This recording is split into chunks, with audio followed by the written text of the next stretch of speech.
मेरे पीछे आप देख सकते हैं, यह भांडीर वन का मुख्य प्रवेश द्वार और काफी श्रद्धालु आप देख सकते हैं यहाँ पर आए हुए हैं। ब्रह्मा जी ने भगवान श्री कृष्ण और राधा रानी का विवाह संपन्न करवाया था। प्यारी की जय। जब भगवान ने अवतार लिया,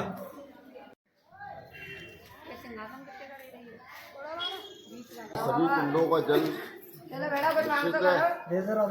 सोमवती अमावस्या को इसका जल जो है सफेद हो जाता है। एक भगवान की नेचुरली इसी वृक्ष में भगवान की छवि दिखाई देती है। देखिए राधे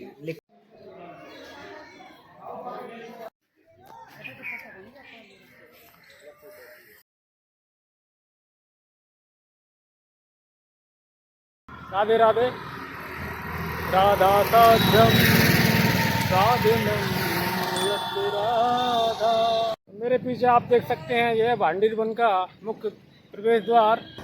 वृंदावन से 10 किलोमीटर आगे पड़ता है ये भांडीर वन। भांडीर वन जाने का मुख्य मार्ग और काफी श्रद्धालु आप देख सकते हैं यहाँ पर आए हुए हैं आज भांडीर वन में।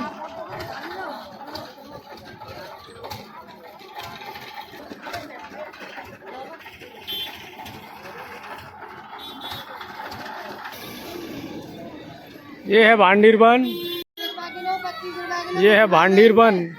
यहाँ ब्रह्मा जी ने भगवान श्री कृष्ण और राधा रानी का विवाह संपन्न करवाया था।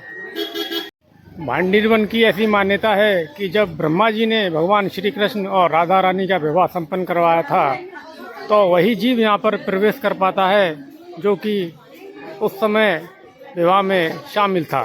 जय श्री राधे।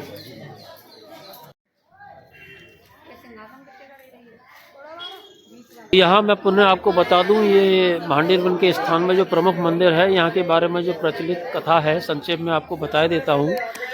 यहाँ 5-5.5 हजार वर्ष पूर्व नंद बाबा अपनी गोद में लेकर के कृष्ण भगवान को आए थे और उसी समय यहाँ पर बहुत तेज प्रचंड तूफान और आंधी चलने लगी थी, जिससे घबरा कर नंद बाबा थोड़े घबरा गए थे। तभी वहाँ पर राधा रानी प्रकट हुई थी और राधा रानी ने उनको भगवान कृष्ण को अपनी गोद में ले लिया था और उनकी रक्षा की और कुछ ही उनको लेकर के एकांत वन में चले गईं, जहाँ थोड़ी देर बाद वो राधा रानी जी की कृपा से भगवान कृष्ण जो है युवावस्था के हो गए और युवावस्था में होने के बाद ब्रह्मा जी प्रकट हुए और उन्होंने राधा रानी और कृष्ण का यहाँ विवाह संपन्न करवाया।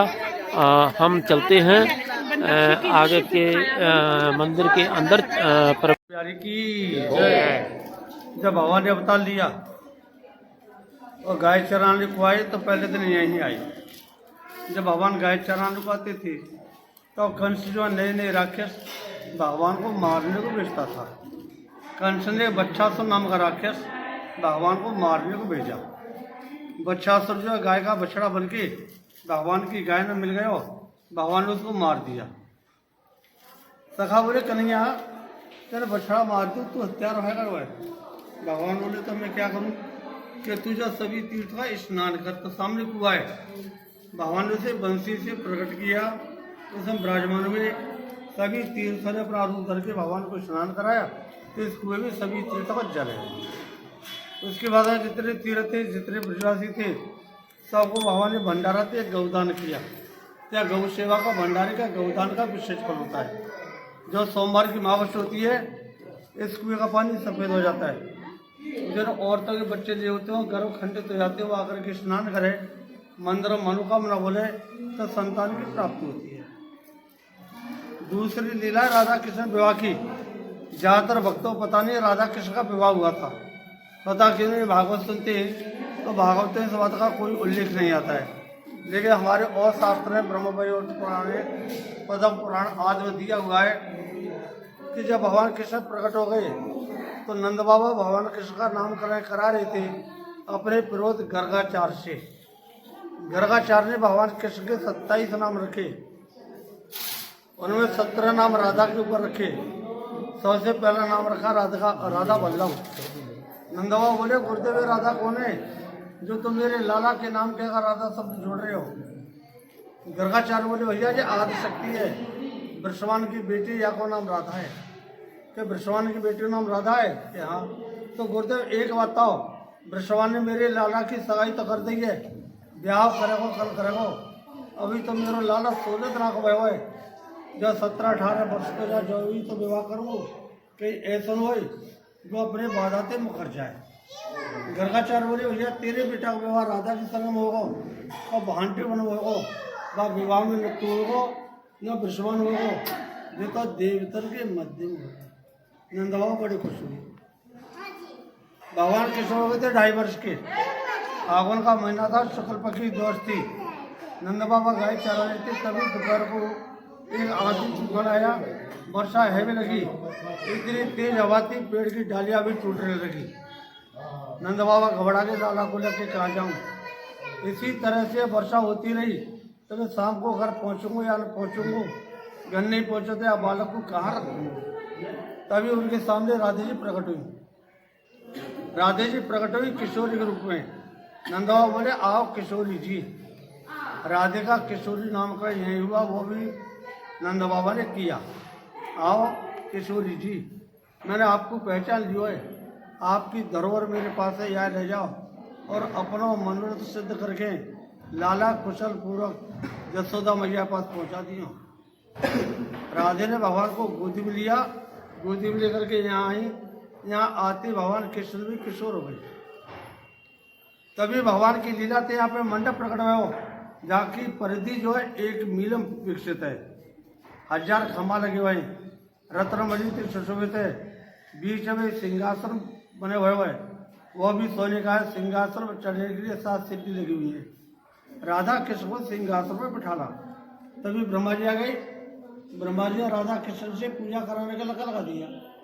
जिस टाइम पे ब्रह्मा जी पूजा करा रहे थे, तो ब्रह्मा जी की आवाज जो आकाश में गूंजने लगी, सब देवता आ गए। मंडप को चारों तरफ से घेर ले, मंडप की शोभा और बढ़ गई। जब भगवान कृष्ण और राधे जी पूजा कर रहे थे, तो भगवान ने अपनी बंशी को अपने पास में रख लिया। उस बंशी को राधे जी ने चुरा लिया। हमारे हिंदू रीति आदिकाल से प्रथा है, जो लड़का लड़की मंडप के नीचे बैठे होते वहाँ से चोरी होती है। होती कि नहीं होती है? किस चीज की? जूतों की। और चुराता कौन है? लड़की की बहन।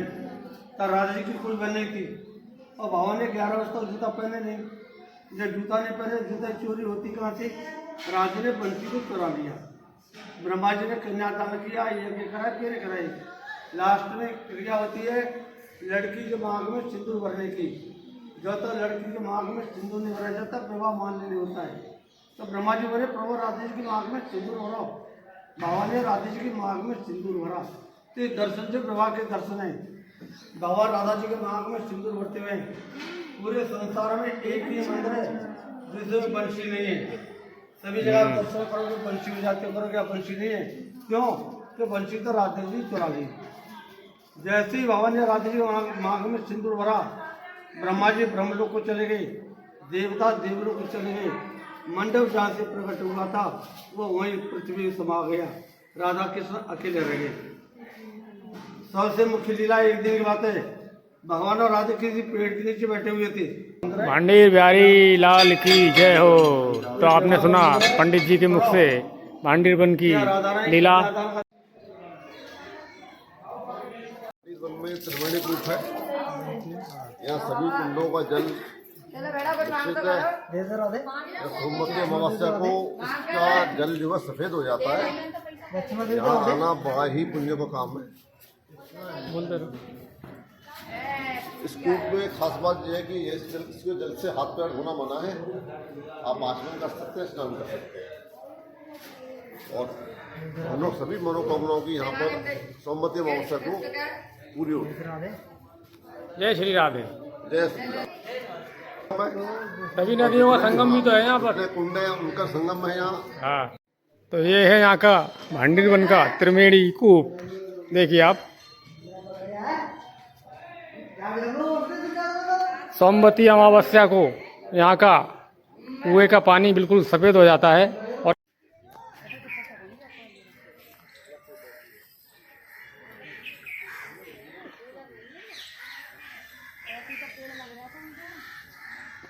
भैया अंजीर का पेड़ है ये।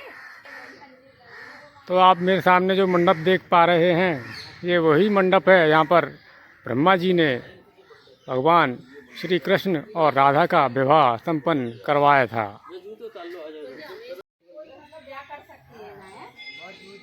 दूर से आते हैं। नहीं, राधे राधे, कुछ बताइए। हाँ, यहाँ पे भगवान की जो शादी हुई है यही बचपन के 5,500 साल पुराना हाँ, ये उसी समय का वृक्ष है। ये इसका लेख श्रीमद् भागवत जी माता 10वें स्कंद में 18वें अध्याय और 22वां श्लोक। बृहंतो वाही मानस चारि अंतरिक्ष गोदरम पांडिर बटम नाम कम जम्मू के संप्रोगम 4 योजनों में फैला हुआ था। इतना विशाल इन्हीं शाखाओं से होकर के जमुना जी क्रॉस कर जाते थे भगवान। द्वापर युग में जो भगवान की शाखा जो द्वापर युग में कहते हैं, तो भोजन लीला जो करते थे इसी पर करते थे। ये राधा रानी है, ये कृष्ण भगवान है।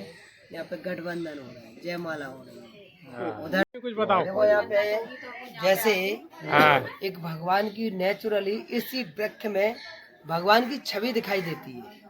देखिए राधे लिखा हुआ है, ये राधे, हाँ, ये श्याम, हाँ, जो ऊपर मोर पंख जो होता है ना, कलंगी होती है, हाँ, जैसी नेचुरली बना हुआ है। ये अच्छा, ये मुख है, हाँ, ये कलंगी बनी हुई है, ये राधा रानी का मुख है। ये ऊपर से नीचे तक पूरा इनका जैसे जैसा भाव होगा जैसा ही इनको अपने को दर्शन होंगे।